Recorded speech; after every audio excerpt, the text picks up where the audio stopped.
आमदार सदाभाऊ खोतांनी शरद पवारांना शकुनी मामाची उपमा दिली आहे। राज्याच्या राजकारणात एकनाथ शिंदे कर्ण, देवेंद्र फडणवीस अर्जुन तर शरद पवार शकुनी मामा असल्याचं विधान खोतांनी केलंय।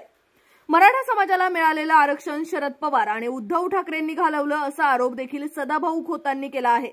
ते सांगलीच्या शिराळामध्ये बोलत होते। राज्यामध्ये बेकायदेशीर फोन टॅपिंग प्रकरणामुळे चर्चेत आलेले मुंबईचे माजी पोलीस आयुक्त संजय पांडे यांनी मोठी घोषणा केली आहे। आपण राष्ट्रीय जनहित पक्षाच्या माध्यमातून आगामी विधानसभा निवडणूक लढत असल्याचं संजय पांडे यांनी म्हटलं आहे। या संदर्भातील माहिती त्यांनी स्वतः दिली आहे। ते नाशिकमध्ये प्रसार माध्यमांशी बोलत होते। कोकणात शिंदे गट विरुद्ध भाजप असा वाद विकोपाला गेल्याचं पाहायला मिळतंय। रवींद्र चव्हाण कुचकामी मंत्री आहेत असा गंभीर आरोप शिंदे गटाचे नेते रामदास कदमांनी केलाय। रस्त्यांवरून रामदास कदम आक्रमक झालेत। देवेंद्र फडणवीसांनी चव्हाणांचा राजीनामा घ्यावा अशी मागणी रामदास कदमांनी केली आहे।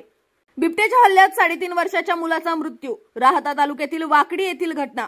भाजपच्या जुन्नर विधानसभा प्रमुख आशा बुचके यांनी थेट उपमुख्यमंत्री अजित पवार यांच्या ताफ्याला काळे झेंडे दाखवले।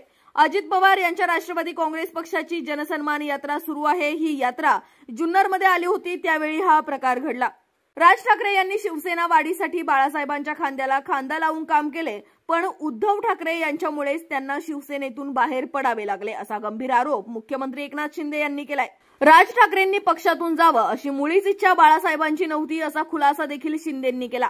मराठा आंदोलक मनोज जरांगे पाटील यांचे माझ्यावर विशेष प्रेम आहे हे मला मान्य आहे, मात्र राज्याचे सर्व अधिकार हे मुख्यमंत्र्यांकडे असतात।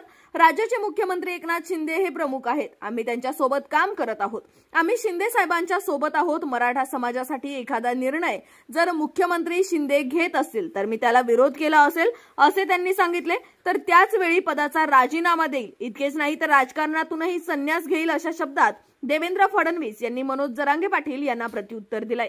राक्षसी महत्वाकांक्षा असेल तर युती तोडा, तुम्ही तुमचं लढा, आम्ही आमचं लढू असा थेट आव्हान रामदास कदमांनी दिलंय। कदमांनी एका खासगी वृत्तवाहिनीच्याच मुलाखतीत हे आव्हान भाजप नेत्यांना केलं। कदमांच्या भूमिकेनंतर भाजप नेतेही आक्रमक झालेत। युती केवळ भाजपची गरज नाही, भाजपचीही वेगळं लढण्याची तयारी आहे असं प्रतिआव्हान प्रवीण दरेकर यांनी केलंय। भिवंडीमधून एका वयोवृद्ध महिलेच्या खुनाची घटना समोर आली आहे। आरोपीने ऑनलाईन रमी जुगाराच्या नादात वयोवृद्ध महिलेची निर्घृण हत्या केली, त्यानंतर घराला आग लावून लाखोंचे दागिने घेऊन पळाला। पोलिसांनी वेगाने तपासाची सूत्र फिरवत आरोपीला 36 तासात अटक केली आहे। नागपूरच्या पोलिसांचा एक व्हिडिओ व्हायरल झालाय। स्वातंत्र्य दिनानिमित्ताने ठाण्याच्या आवारात पोलीस कर्मचारी थिरकलेत। खाई के पान बनारसवाला या गाण्यावर महिला कर्मचाऱ्यांनीही डान्स केला।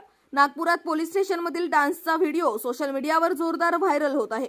एरवी कायदा सुव्यवस्था सांभाळताना ताणतणाव सांभाळत गुन्हेगारांच्या अवतीभोवती असणाऱ्या पोलिसांच्या चेहऱ्यावर स्वातंत्र्य दिनाचा आनंद दिसून आला।